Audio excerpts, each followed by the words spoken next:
قیدیوں کو رہا کیا جائے. حماس کو مستقبل میں فلسطین کی حکومت میں کوئی کردار نہیں دیا جائے گا. بولے کہ غزہ میں انسانی صورتحال انتہائی بھیانک ہے. فوری جنگ بندی کی ضرورت ہے. جنگ کے خاتمے کے لیے مصر اور قطر کے کردار کو سراہتے ہیں.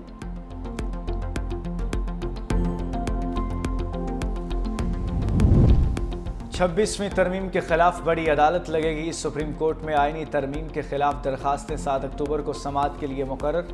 جسٹس امین الدین کی سربراہی میں 8 رکنی بینچ سماعت کرے گا.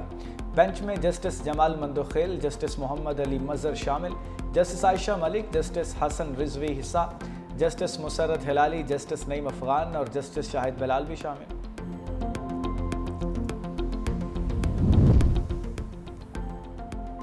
جی ایچ کیو حملہ کیس بانی پی ٹی آئی کی 2 درخواستیں خارج. راولپنڈی کے انسداد دہشت گردی نے فوٹیج دینے اور ٹرائل روکنے کی درخواستیں خارج کیں. بانی پی ٹی آئی کو واٹس ایپ لنک پر عدالت میں پیش کیا گیا. آواز ڈراپ ہونے اور بانی کی شکل واضح نظر نہ آنے پر وکلا کا پھر بائیکاٹ. سماعت کے دوران استغاثہ کے 8 گواہوں کے بیانات قلمبند. سماعت 27 ستمبر تک ملتوی. راولپنڈی احتجاج کیس میں علیمہ خان 29 ستمبر کو بطور ملزمہ طلب. سنبھالی تو پہلے ہی اپنی اسپیچ میں نے یہ بات کی کہ ہمیں افغانستان سے مذاکرات کرنے چاہیے، کیونکہ فیڈرل گورنمنٹ کا یہ ڈومین ہے، تو انہوں نے اس کے اوپر تنقید بھی کی میرے اوپر کہ جی یہ نہیں کر سکتا بات، ایک صوبہ ہے نہیں کر سکتا بات. افغانستان کی طرف سے اچھا میسج ہے ہمیں اس حوالے سے کہ وہ چاہتے ہیں کہ یہ مسئلہ حل ہو، کیونکہ ظاہری بات ہے مسئلہ حل ہوگا، تجارت کھلے گی، امن قائم ہوگا، تو دونوں ممالک کا فائدہ ہے اس میں. مجھے امید ہے انشاءاللہ کہ بہت جلد وفد جائے گا وہاں پر، اور انشاءاللہ وہاں پر جا کے باقاعدہ طور پہ گورنمنٹ ٹو گورنمنٹ جو ہے اس کے اوپر مذاکرات انشاءاللہ شروع ہوں. ہم بہت جلد افغانستان اپنا وفد بھیجیں گے. وزیر خیبر پختونخوا علی امین گنڈا پور کا اعلان. پشاور ہائی کورٹ کے باہر میڈیا سے گفتگو میں کہا افغانستان سے اس وقت بات کرنا بہت ضروری ہے. ملک کے اندر لاقانونیت ہے، ہم جنگ لڑ رہے ہیں، عدلیہ ہمیں انصاف ضرور دے گی. اس جنگ کا حل صرف اور صرف مذاکرات ہیں. خیبر پختونخوا میں 80,000 سے زائد افراد نے جانوں کے نذرانے پیش کیے. پشاور ہائی کورٹ نے الیکشن کمیشن کو علی امین گنڈا پور کے خلاف کارروائی سے روک دیا. الیکشن کمیشن کو 14 روز میں جواب جمع کرانے کا حکم.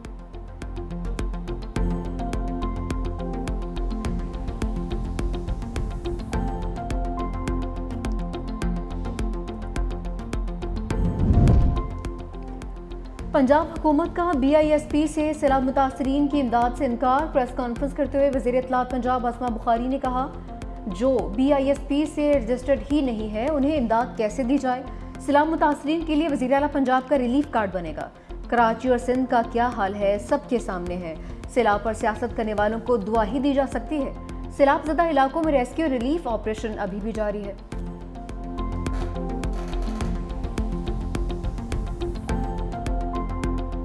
غریبوں کا پروگرام ہے، اس کا کسی سیاسی جماعت سے کوئی تعلق نہیں ہے. بے نظیر نام جو ہے وہ اس لیے رکھا گیا تاکہ پاکستان کی جو عورت ہے، جو پسی ہوئی عورت ہے پاکستان کی، وہ اس نام سے طاقت لے. یہ نام کی وجہ سے اگر کسی کو چڑ ہے، اس نام کی وجہ سے اگر کچھ لوگوں کو تکلیف ہے تو یہ ناہم تو رہے گا. روبینہ خالد کا بے نظیر انکم سپورٹ پر تنقید کرنے والوں کو سخت جواب. چیئرمین بے نظیر انکم سپورٹ پروگرام نے کہا ایک سیاسی رہنما نے کہا B I S P fraud ہے، اپنے بیان سے 1 کروڑ خاندانوں کی توہین پر معافی مانگے. B I S P data سے متاثرین کو شفاف طریقے سے امداد دی جا سکتی ہے. اگر کسی کو اس پروگرام کے نام سے تکلیف ہے تو یہ نام تبدیل نہیں ہوگا. یہ پروگرام سیاسی نہیں، غریبوں کی بقا اور وقار کا حصہ ہے. بی آئی ایس پی کسی صوبے نہ ہی کسی پارٹی تک محدود ہے. بے نظیر نشو نما پروگرام پر بھی کام کر رہے ہیں. انہوں نے کہا کہ پاکستان میں جتنے لوگ فلاحی کام کر رہے ہیں وہ سب قابل تعریف ہیں.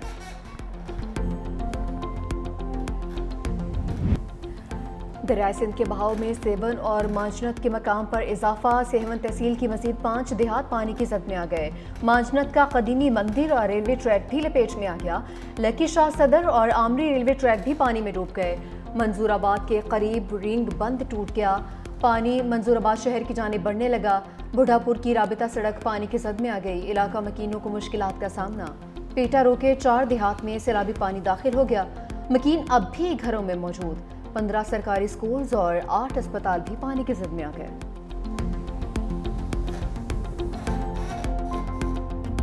سیلاب کے بعد آزمائش کا طوفان. ملتان کی خیمہ بستی میں مکین خاندانوں کے ان گنت مسائل. ایمان بی بی کا خاندان بھی مشکلات سے دوچار ہو گیا. سیلاب نہ صرف گھر بہا لے گیا بلکہ سکون بھی چھین گیا.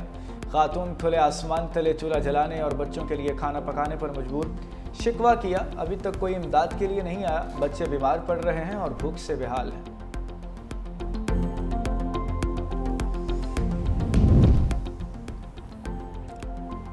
لیاری کو مکمل طور پر سولرائز کیا جائے، بلاول بھٹو زرداری کی ہدایت۔ چیئرمین پیپلز پارٹی کے سربراہی میں لیاری ٹرانسفارمیشن پروجیکٹ پر اجلاس، کہا لیاری کی اندرونی علاقوں میں بھی پیپلز بس سروس چلائی جائے، ترقیاتی منصوبہ بندی میں بڑھتی آبادی کو ذہن میں رکھا جائے۔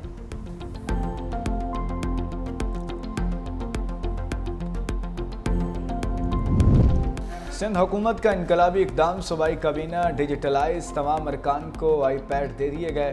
وزیر اعلیٰ سندھ مراد علی شاہ نے کہا آئندہ کابینہ میں کوئی فائل نہیں ہوگی، تمام فائلز ڈیجیٹل ہوں گی۔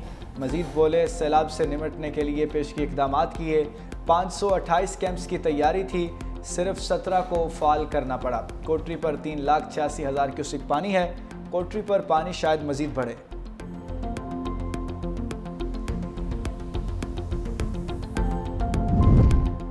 غربت کے بادل مزید گہرے، پاکستان میں شرح تشویشناک حد تک بڑھ گئی۔ گزشتہ 3 سال کے دوران غربت میں 7% تک اضافہ، موجودہ شرح 25.3% تک پہنچ گئی۔ عالمی بینک نے رپورٹ جاری کر دی، مالی سال 2022 میں غربت کی شرح 18.3% تھی، 2025 میں غربت کی شرح بڑھ کر 25.3% تک پہنچ گئی۔ 2022 کے بعد غربت کی شرح میں اضافہ شروع ہوا، کم آمدن والے شعبوں میں 85% لوگ ملازمت کر رہے ہیں۔ پاکستان کی 60 سے 80% آبادی شہری علاقوں میں مقیم۔ جسٹس طارق محمود جہانگیری نے سپریم کورٹ کا دروازہ پھر کھٹکھٹا دیا۔ اسلام آباد ہائی کورٹ کے جج کی پٹیشن کی جلد سماعت کے لیے درخواست، کہا سپریم کورٹ ایسے واقعات روکنے کے لیے فوری مداخلت کرے، اپیل کی سماعت رواں ہفتے 26 ستمبر تک کی جائے۔ اسلام آباد ہائی کورٹ کے جسٹس طارق جہانگیری نے کام سے روکے جانے کو چیلنج کر دیا تھا۔